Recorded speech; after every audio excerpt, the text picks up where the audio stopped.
এখানে আমি একটি স্টিলের বাটির মধ্যে ২টা ডিম নিয়েছি। এখন এই ডিমের মধ্যে ফুটন্ত গরম দুধ দিয়ে দিচ্ছি 1/4 কাপের মতো। তারপর সব একসাথে খুব ভালো করে ফেটিয়ে নিচ্ছি। ফেটিয়ে নেওয়ার পরে চুলায় আমি একটা হাঁড়ির মধ্যে পানি দিয়ে পানিতে বলক তুলে এখানে স্ট্যান্ড বসিয়ে এখন ডিমের এই বাটিটা বসিয়ে তার মধ্যে লবণ, কিশমিশ আর বাদাম কুচি দিয়ে ঢাকনা দিয়ে ঢেকে দিচ্ছি। চুলা আঁচটা মাঝারিতে রেখে অপেক্ষা করব ২০ মিনিটের মতো। অন্য চুলায় আমি এখানে একটি ক্যারামেল তৈরি করব। এখানে ১ টেবিল চামচ চিনি দিয়ে প্যানের মধ্যে এই চিনিগুলো দিয়ে কিছুক্ষণ অপেক্ষা করব। যখন কালারটা একটু চেঞ্জ হয়ে আসবে এখানে ২ টেবিল চামচের মতো পানি আর একটু করে ঘি দিয়ে এটাকে নেড়ে ছেড়ে যখন এটা ক্যারামেল হয়ে আসবে এটাকে চুলা থেকে নামিয়ে নিব। তারপর আমাদের ২০ মিনিট পর যখন এই পুডিংটা হয়ে যাবে এটাকে আমি চুলা থেকে নামিয়ে নিব। নামিয়ে নেওয়ার পরে এটাকে আমি একটু কেটে নিচ্ছি।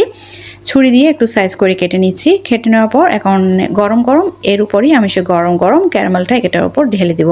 ঢেলে দেওয়ার পরে আপনারা এভাবে খেয়ে নিতে পারবেন চামচ দিয়ে।